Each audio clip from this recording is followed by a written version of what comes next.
So hello everyone, welcome to In Exam, an initiative taken by Lucent IS for various other competitive exams.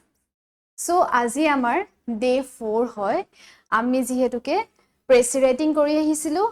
and আজি প্ৰেছি ৰাইটিংৰ last class হয় আমি ইয়াৰ আগত আমি প্ৰেছি ৰাইটিংৰ গুটে details চাইছো already আমি এতিয়ালৈকে বহুত কেইটা কোৱেশ্চনছ আমি প্ৰেক্টিস কৰিছো and মই লগতে ডেমো এনসাৰো দি দিছো বাট আজি মই কি কৰিম আজি ভিডিও সিৰিজটোত তিনিটা ইয়াৰ প্যাসেজ আছে তিনিটা প্যাসেজৰ প্ৰেছি ৰাইটিং লিখিব লাগিব বাট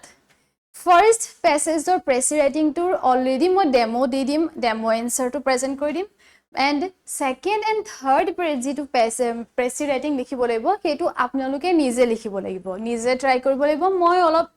explanation di dim and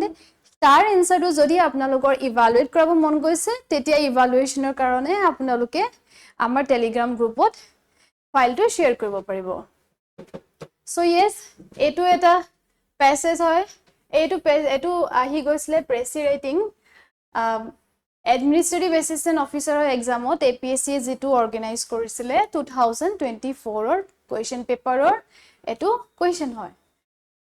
yet koise je anytime we do something that requires fossil fuel like riding a car traveling in an aeroplane etu ami agore jehetuke kori ahisilo already natural resources or kisuman questions kori ahisilo and etu same natural resources or topic to logote relate ase buying something eating something keeping the lights of our house on running the ACs or maybe watching TV we emit carbon dioxide yat koise je আমি already আমি যিখিনি আমাৰ requirement হয় হেখিনিত fossil fuel use হয় যেনেকে আমি কাৰ এখন ride কৰোতে বা ড্ৰাইভ কৰোতে after that aeroplane চলাওতে বা কিবা আমি কিনুতে আমি কিবা খাওতে সবতে মানে আমাৰ fossil fuel that is natural resources ইয়াত used হয় and তাৰ পৰা কি হৈছে যে carbon dioxide emit হৈ গৈছে our individual carbon dioxide emissions are a part of the total emissions on earth our habit of buying clothes without actually requiring so many tar mane amak jikhini requirement na thake kintu holo ami mane iman kinu hetu koise is also included in our personal carbon footprint the key to our heavy strain on the environment can lie in the choosing alternative resources of power consciously saving energy water reducing waste and even planting trees we are regularly being informed about the poor air quality index level of Delhi ami janu ami newspaper paye thaku air quality index or upor particularly in the autumnal months that means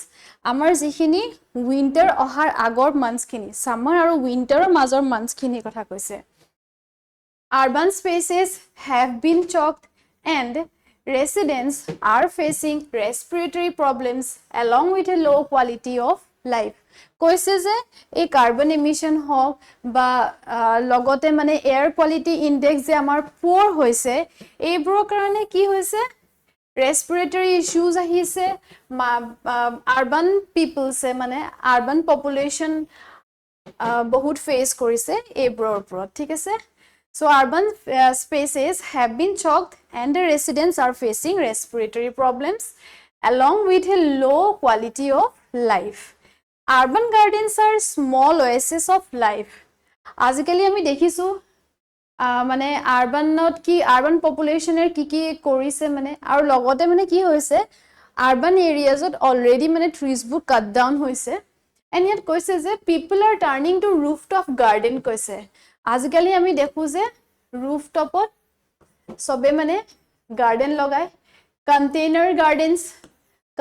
gardens mane horu container jiblak olop mane nijor rooftopot sobe actually logai tat mane horu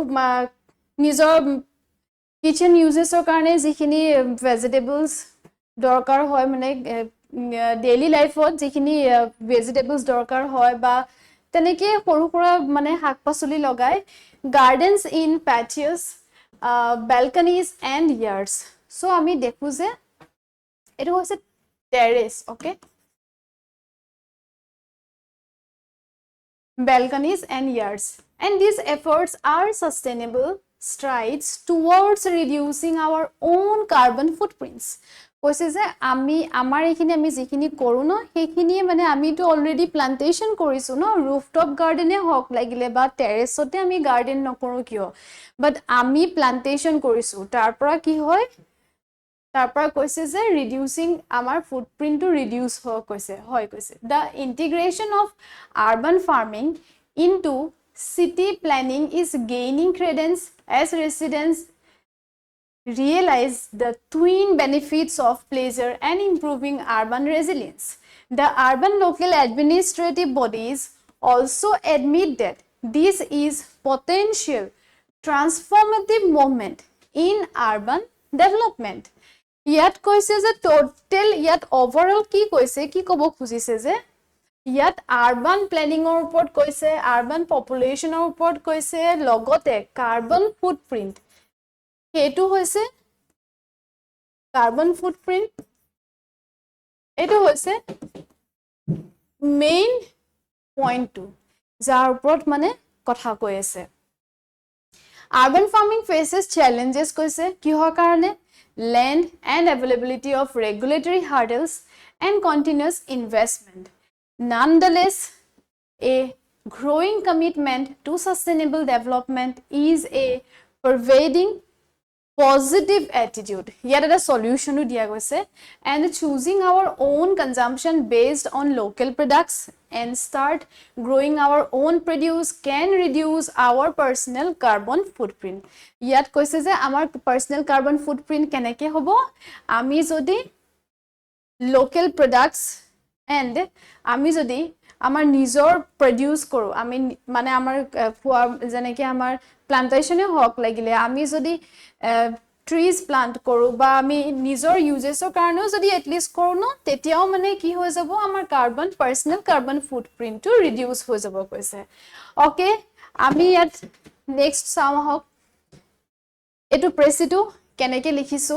ইয়াত already মই আগতেও mention কৰিছো and বাৰে বাৰে mention কৰিছো যে প্ৰেচিড এটা title লিখিব লাগে, এন্ড ইয়াৰ টাইটেলটো হৈছে reducing carbon footprints through sustainable urban farming. ইয়াৰ অল্টাৰনেটিভ কিছুমান আপোনালোকে মানে হেৰিও ইউজ কৰিব পাৰে, এটো নহয় যে মই যেটো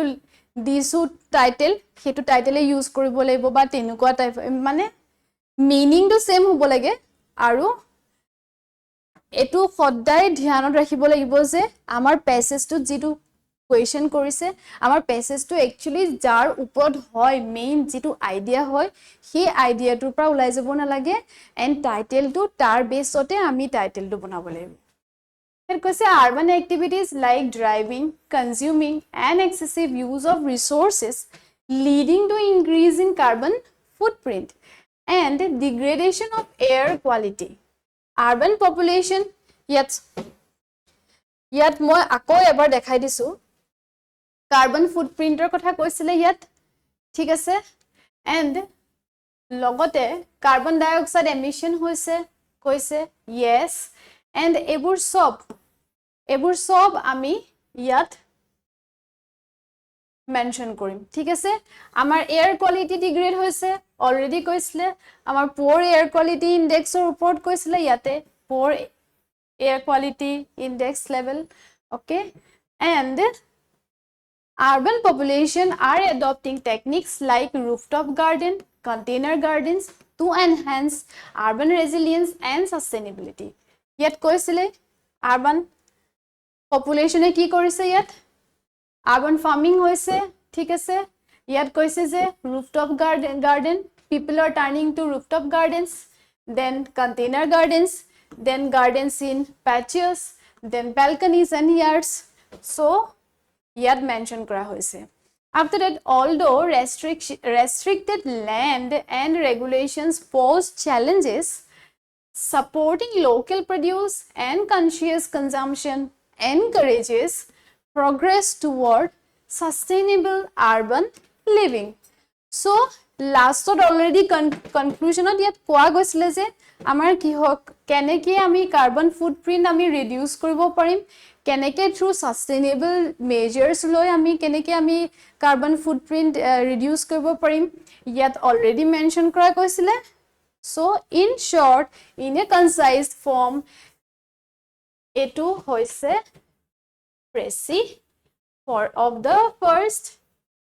passage next ami aru some LDS etu question na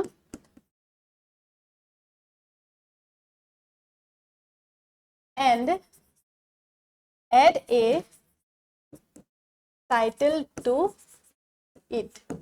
okay so yat ki korim yat moi yar answer to apnalokok di nidiu apnaloke evaluate koribo paribo amar telegram channelot mane apnalokor nijor answers kini upload kori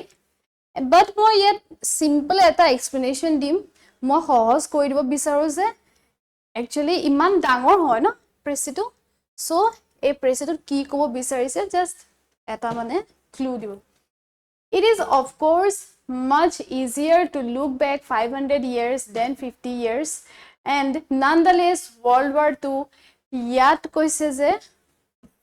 world war 2 কথা কৈছে ঠিক আছে ইয়াত human slaughter কথা কৈছে okay after that yat koise science technology kotha koise yat modern human rights er kotha koise after that yat law kotha koise positive law legitimate government yat government er kotha koise yat mane overall ki kobo bisarise je ami jitu post modern phase otu asu etia and logote যিখিনি মানে world war 2 টাইমত science and technology innovation basically whole science and tech or উপৰত বহুতকে কাম কৰিছে after that nuclear energy উপৰত ইয়াত কাম কৰিছে ইয়াত কৈছে ঠিক আছে ইয়াত nazi war or criminals or কথা কৈছে and then yet nuclear energy কথাও কৈছিলে nuclear age or কথা কৈছে ঠিক আছে so overall yet মানে world war 2 টাইমৰ যিখিনি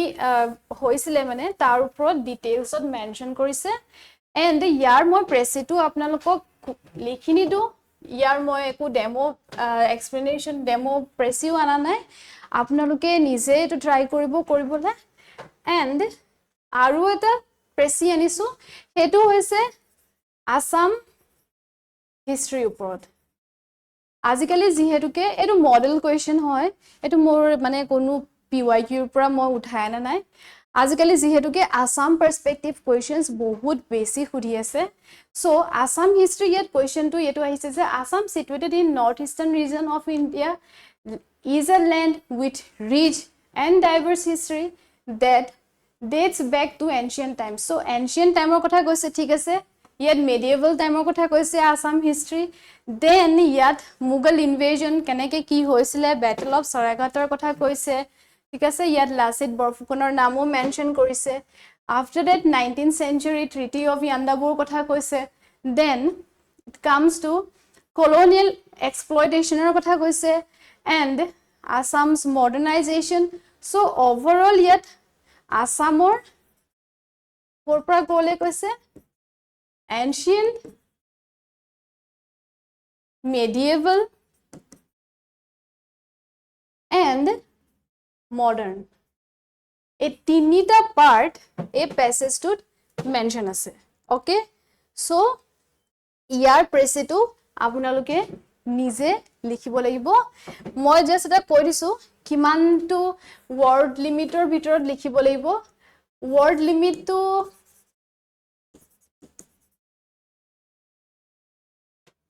within 50 words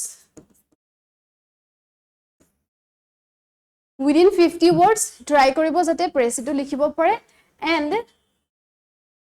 and yes এটো কোৱেশ্চনৰ কাৰণে same like 50 to 60 words or ভিতৰত প্ৰেচিটো আপোনালোকে লিখিব and for any query for আৰু যদি মানে এটোটো আজি প্ৰেসি লাষ্ট ক্লাস হয় যদি আপোনালোকক আৰু কিবা দৰকাৰ পৰে কিবা যদি হেল্প লাগে দেন আমি আৰু এক্সটেন্ড কৰিম বাট আফটাৰ দ্যাট আমি কি কৰিম এতিয়া প্ৰেসি যেহেতুকে লাষ্ট ক্লাস কৰি দিছো সো নেক্সট ক্লাসৰ পৰা আমি ড্ৰাফটিংৰ ওপৰত কাম কৰিম and yes আজিলে ইমানে আছিল আমাৰ প্ৰেসি ক্লাস শেষ হৈছে and eto amar in exam or telegram group hoy apnalokor jodi kiba queries ase answer upload koribole ase for evaluation purpose then yes you people can go through it and amar jitu youtube or channel ase jot ami videos upload koru tar description box ot apnalokor already mention kora thakibo link to thik ase and আপোনালোকৰ যদি কিবা queries আছে comment section ত গৈ এটা message drop কৰিব পাৰিব till then take care bye bye and please do subscribe our channel thank you so much